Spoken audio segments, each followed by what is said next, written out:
UPS প্ৰাপ্তিৰ কাৰণে নিৰৱচ্ছিন্নভাৱে লাগি আছে।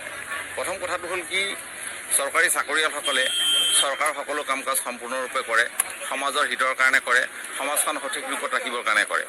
চৰকাৰৰ যত যিমান নীতি নিয়ম আছে, চৰকাৰৰ যিবিলাক কাৰ্যসূচী আছে, কাৰ্যসূচীবিলাক নিয়াৰিকৈ পালন কৰি সমাজৰ হিতৰ কাৰণে কাম কৰা 60 বছৰলৈ এই চৰকাৰী কৰ্মচাৰীসকলে কাম কৰে। কিন্তু 60 বছৰৰ পিছত যেতিয়া এই কৰ্মচাৰীসকল ৰিটায়াৰ হয়, তেতিয়া তেওঁলোকক এটা সুৰক্ষা লাগে নে নালাগে, সেই কথাটো আমি চৰকাৰক প্ৰশ্ন কৰিছোঁ। এই সুৰক্ষা বাবে আমি 18 চনৰ পৰা লাগি আহিছোঁ। এই সুৰক্ষাটো হ'ল কি, আমাৰ আৰ্থিক সুৰক্ষা, সামাজিক সুৰক্ষা আৰু সন্মান। আমি চৰকাৰী চাকৰিত যেতিয়া থাকোঁ তেতিয়া আমি এটা সন্মান পাওঁ, এটা দৰমহা পাওঁ। সেই দৰমহাৰে আমি ঘৰখন চলাব পাৰোঁ। কিন্তু NPS কৰ্মচাৰীসকলৰ এই যিটো দুৰ্দশা হৈছে, এই দুৰ্দশাটো আমি 18 চনৰ পৰা NPS কৰ্মচাৰী সংস্থাই যি ধৰণে চৰকাৰক অৱগত কৰি আছে, চৰকাৰক কিন্তু কোনো ধৰণৰ লেখ মানুহ শুনাৰ হাবিয়াস আমি দেখা পোৱা নাই। সেইকাৰণে আমি সদৌ অসম চৰকাৰী NPS কৰ্মচাৰী সংস্থাই অসমৰ সকলো চৰকাৰী সংস্থাৰ লগত লগ হৈ একগোট হৈ আমি মাৰ বান্ধিছোঁ। আৰু এইবাৰ আমি কি কৰিছোঁ, নৰ্থ ইষ্টৰ সকলোখিনি চৰকাৰী কৰ্মচাৰীৰ লগত লগ হৈ নৰ্থ ইষ্ট এটা ফৰাম খুলিছোঁ। আৰু এই বিপদটোক গুচাবৰ কাৰণে আমি BJP চৰকাৰক, কংগ্ৰেছ চৰকাৰক আমি সকলোকে আহ্বান জনাইছোঁ, আমাৰ ভৱিষ্যত সুৰক্ষা কৰিব লাগে। এতিয়া চাওক, এজন MLA বা এজন মন্ত্ৰীয়ে তেওঁলোকে মাত্ৰ 5টা বছৰ কাম কৰিয়ে তেওঁলোকৰ জীৱনটো সুৰক্ষা হৈ যায়। আমি আচৰিত পাওঁ, চাইকেল চলাই অহা MLA জনে কিন্তু যেতিয়া 5 বছৰৰ পিছতে এৰোপ্লেন কিনিব পৰা অৱস্থাপ্ৰাপ্ত হৈ গ'ল। কেনেকৈ পাৰে তেওঁলোকক আমি দুখ দিব খোজা নাই, কিন্তু আমাৰ বেদনাটোকো তেওঁলোকে অনুভৱ কৰিবলৈ চেষ্টা কৰক যে এই চৰকাৰী চাকৰিয়ালসকলে গোটেই জীৱন যৌৱন সমাজৰ হিতৰ কাৰণে দি উঠি ৰিটায়াৰমেণ্ট হোৱাৰ পিছত তেওঁলোকে 2 টকাও নাপায়। এনেকুৱা বহুত উদাহৰণ আছে আমাৰ তাত। মাত্ৰ 300 বা 400 টকাহে পেঞ্চন হিচাপে পাইছে। অনুৰোধ জনাইছোঁ, আমি দাবী জনাইছোঁ, আমাক যাতে ৰিটায়াৰমেণ্টৰ পিছত এই সকলো NPS কৰ্মচাৰীকে এটা সুৰক্ষা দিয়ে আৰু পুনৰ আগৰ যিটো UPS আছিলে সেই UPS বাহাল কৰে। এতিয়া চাওক, ভাৰতবৰ্ষৰ 5খন ষ্টেটত ইতিমধ্যে UPS দিয়াৰ এটা পোষকতা কৰিছে। তেওঁলোক সেই সকলো চৰকাৰলৈ আমি আন্তৰিক ধন্যবাদ জনাইছোঁ, কৃতজ্ঞতা জনাইছোঁ। অসমতো অসমৰ মুখ্যমন্ত্ৰীজন অত্যন্ত প্ৰতাপশালী মন্ত্ৰী, এই কথাটো আমি সকলোৱে স্বীকাৰ কৰিব লাগিব। তেখেত যথেষ্ট জনা ব্যক্তি, তেখেত ভৱিষ্যত দ্ৰষ্টা বুলি ক'লেও ভুল নহ'ব। কিন্তু আমাৰ ক্ষেত্ৰত তেওঁ কিয় ইমান অৱহেলা কৰিছে, এইটো আমি আচৰিত দিছোঁ। আৰু আটাইতকৈ ডাঙৰ কথা, হিমন্ত বিশ্ব শৰ্মাদেৱৰ প্ৰতি আমাৰ আনুগত্য আছে, সকলো কৰ্মচাৰীৰ আনুগত্য আছে। কিন্তু ইয়াৰ অৰ্থ এইটো নহয় যে তেওঁ আমাক সদায় অৱহেলা কৰি থাকিব আৰু চৰকাৰী কৰ্মচাৰীয়ে তেওঁ বা সেই চৰকাৰৰ হকে সদায় কাম কৰি যাব, এই কথাটো কেতিয়াও হ'ব নোৱাৰে। অনাগত দিনত আমি বিভিন্ন ধৰণে গণতান্ত্ৰিকভাৱে আমি কাৰ্যসূচী ল'ম আৰু চৰকাৰক আমি সকীয়াই দিব বিচাৰিছোঁ, যদি এইবাৰ UPSৰ বিষয়ে আমাৰ অসম চৰকাৰে, ভাৰত চৰকাৰে হেঁচা নিদিয়ে। এই কথাটো আমি জানো, ভাৰত চৰকাৰে UPS দিলেহে আমি দিব পাৰোঁ। কিন্তু এইটোও কথা ঠিক, ভাৰত চৰকাৰে নিদিলেও যে ষ্টেট গভৰ্ণমেণ্ট এখনে যে UPS দিব পাৰে, তাৰ কিন্তু উদাহৰণ আছে। কেৰালাত সৌখিদিনালয় আছিলে, ত্ৰিপুৰাত সৌখিদিনালয় আছিলে, এতিয়াও আপোনাৰ কি আছে, ৱেষ্ট বেংগলত এতিয়াও কিন্তু UPS দি আছে। গতিকে অসম চৰকাৰে নিদিয়াৰ কি কাৰণ আছে? অসমৰ মুখ্যমন্ত্ৰীজন অত্যন্ত প্ৰতাপশীল মুখ্যমন্ত্ৰী, যথেষ্ট জনা ব্যক্তি, তেখেত ভৱিষ্যতৰ দ্ৰষ্টা হিচাপেও বহুতে অভিহিত কৰিব খোজে। আমি এই কথাটো তেখেতক ক'ব বিচাৰিছোঁ, এই যিসকল ব্যক্তিয়ে আপোনাৰ গোটেই চৰকাৰখন খুব সুন্দৰকৈ চলাই নিয়াত সহায় কৰি আছে, সেই মানুহকেইটাৰ প্ৰতি সামান্য দয়াও আপোনাৰ নাইনে?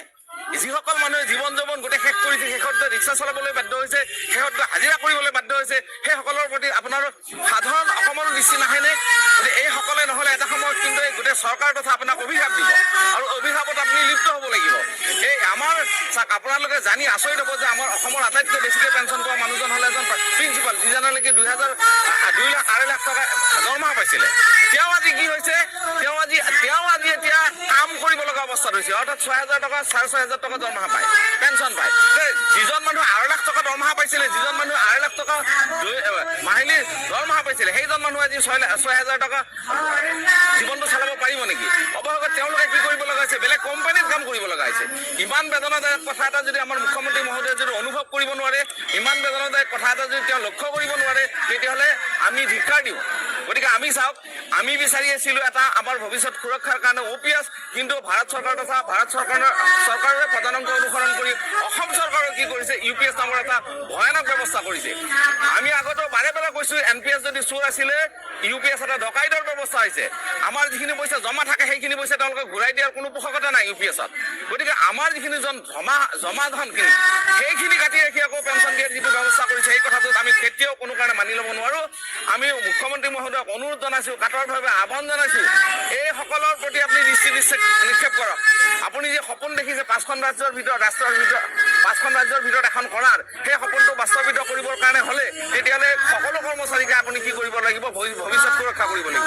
যদি আপুনি ভৱিষ্যত সুৰক্ষা কৰিব নোৱাৰে 5খন বাদেই দিলোঁ। নমস্কাৰ।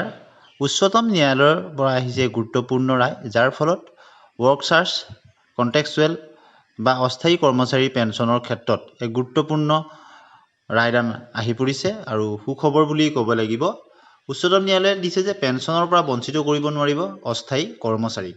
গতিকে অস্থায়ীভাৱে নিয়োজিত কৰ্মচাৰীকো পেঞ্চনৰ পৰা বঞ্চিত কৰিব নোৱাৰিব, এনেধৰণৰ এক ৰায়দান আহিছে। আৰু শেহতীয়া খবৰ 2 জুন তাৰিখত উচ্চতম ন্যায়ালয়ে এটা গুৰুত্বপূৰ্ণ তথা স্পৰ্শকাতৰ ৰায় দি কয় যে কোনো চৰকাৰ বা বিভাগে অস্থায়ী কৰ্মচাৰীৰ পৰা স্থায়ী কৰ্মচাৰীৰ সমানে কাম আদায় কৰি তেওঁলোকক তেওঁলোকৰ অধিকাৰ আৰু পেঞ্চনৰ পৰা বঞ্চিত কৰি ৰাখিব নোৱাৰে। আদালতে স্পষ্টভাৱে কয় যে সমান কামৰ বিনিময়ত অধিকাৰৰ পৰা বঞ্চিত কৰাটো অন্যায়।